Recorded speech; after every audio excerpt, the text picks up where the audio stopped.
tous les instruments, là j'ai pas montré, mais il y a la boîte de stérilisation, étaient évidemment stérilisés et maniés selon les règles de l'asepsie, transmises par les plus anciennes. L'avortement terminé, on prenait le temps de parler, on expliquait souvent comment allaient se passer les suites, la vigilance à avoir et les médicaments à prendre, et on décidait ensemble d'une date pour se revoir. Nous proposions aussi aux femmes de revenir pour soutenir d'autres femmes, accueillir et tenir des permanences, apprendre la pratique à leur tour et faire partie de notre groupe.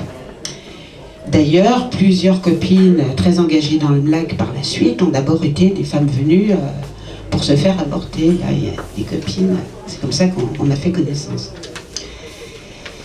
Alors, la question qu'on nous pose souvent, c'est est-ce qu'on avait des problèmes? Est-ce qu'il y avait des problèmes? Alors, côté répression, on n'a jamais eu d'ennui, alors qu'on faisait quand même quelque chose d'absolument interdit.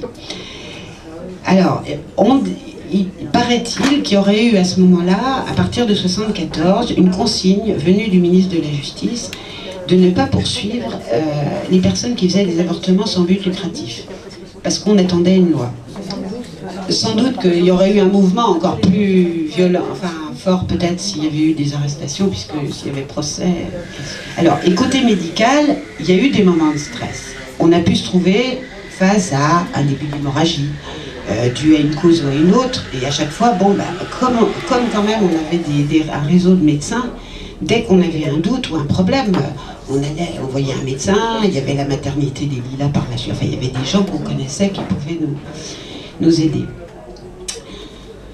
Alors, il y a une chose importante aussi, c'est que ce qui nous est arrivé, c'est que parfois on commençait une aspiration, et puis on s'apercevait qu'on ne pouvait pas continuer, parce que là, tout d'un coup, on se rendait que la grossesse était beaucoup plus avancée que ce qu'on pensait.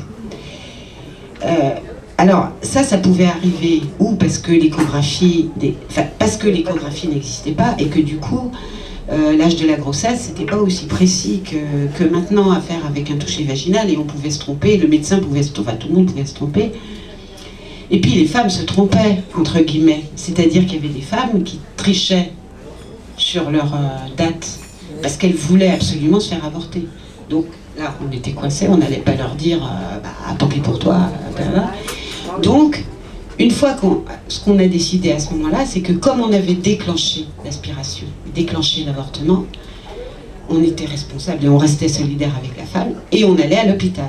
Et ça, je vous raconte, parce qu'on allait à Tenon, dans le 20e. Donc, on allait occuper les urgences de Tenon, on restait avec la femme. Bon, après, on a continué à le faire quand une femme, par exemple, c'était trop avancé, qu'elle ne pouvait pas se faire avorter, qu'elle n'avait pas les moyens d'aller en Angleterre, qu'elle n'avait pas la place et tout ça. Et là, on décidait consciemment, ça a été discuté, hein, il y a des personnes qui n'étaient pas d'accord avec ça, mais nous, on a décidé de faire ça, c'est-à-dire qu'on déclenchait l'aspiration, et la femme était au courant, enfin, elle était d'accord, et ensuite on allait à l'hôpital faire le sitting, et on restait avec la femme jusqu'à ce que les médecins pratiquent le curetage, et voilà. Alors juste maintenant, ce que je voulais dire en conclusion de souvenir que j'ai de cette période-là, c'est que on était très responsables, on n'était pas du tout folle dans notre tête, on était très responsables et on n'avait pas peur. On n'était commandé par aucun parti politique et par aucune institution. Bien sûr, il y en a certaines d'entre nous qui étaient dans des organismes, mais voilà, c'était nous, c'était le collectif qui décidait. On était engagés, c'était important aussi parce qu'on était engagés avec toute notre personne et on partageait avec les femmes quelque chose de très intime aussi. Ça, c'était, voilà. Notre pratique était illégale, mais nous la savions légitime. Il y a une dizaine d'années, j'ai rencontré Simone Veil, avec qui j'ai reparlé de cette période, dans un contexte de boulot. Et elle a reconnu que la pratique illégale de la méthode Karman, par les médecins, mais aussi par les femmes, avait été déterminante pour que la loi soit votée. Comme quoi, les contre-pouvoirs, ça sert aussi aux gens, des fois, qui sont au pouvoir. Voilà, alors après le vote de la loi Veil, on va continuer la pratique quelques mois, parce que la loi était loin d'être appliquée, comme l'a dit Janine. Et puis on a arrêté. Bon, on était un peu fatigués, et puis on avait besoin de prendre du recul et de réfléchir dans un contexte quand même qui avait changé. Voilà. Et je passe la parole à Anne.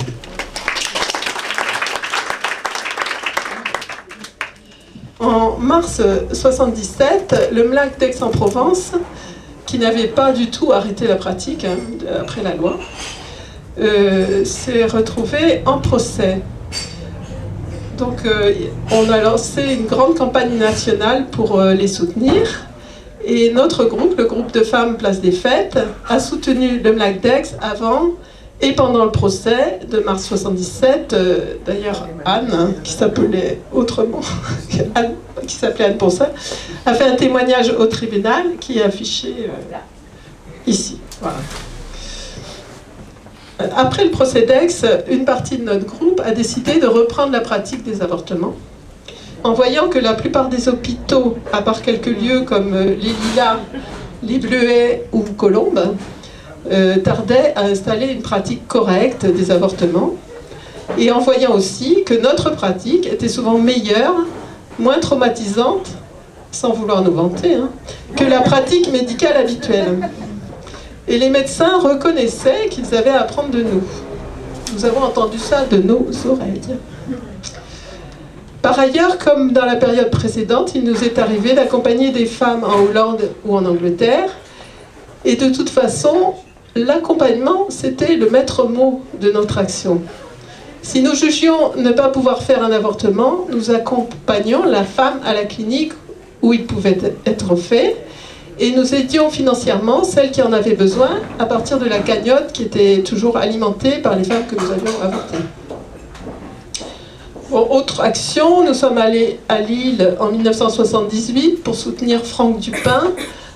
Je ne sais pas s'il y en a qui se souviennent, c'était un dentiste lillois qui pratiquait des avortements, qui en avait pratiqué beaucoup, et qui avait inventé un système d'anesthésie locale, qui est celui qui est en fait utilisé actuellement.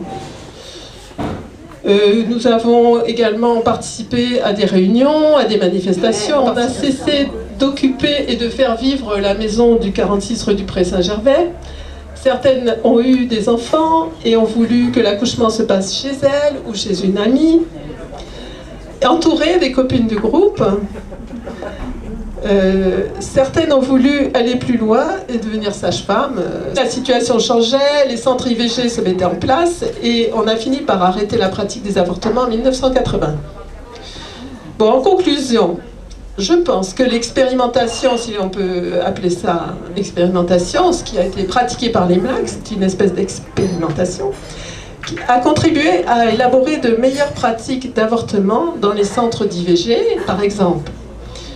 L'évolution de l'entretien vers l'écoute, au lieu d'être une espèce de contrôle, la déculpabilisation, le fait de donner le choix de l'anesthésie, le fait d'accompagner les femmes. Voilà, ces choses-là ont quand même été pratiquées dans les meilleurs centres. Mais je pense qu'on peut quand même aller plus loin en disant que très probablement, sans cette pratique illégale et militante, il n'y aurait pas eu de loi Veil. Enfin, ça a été vraiment, en tout cas pour les luttes, le renfort décisif. Et d'autre part, ce type de pratique, c'était, comme l'a dit l'une d'entre nous, s'approprier des gestes que d'ordinaire nous subissons, donc prendre en main nos vies. Et voilà, et je pense que prendre en main nos vies, c'est un beau programme.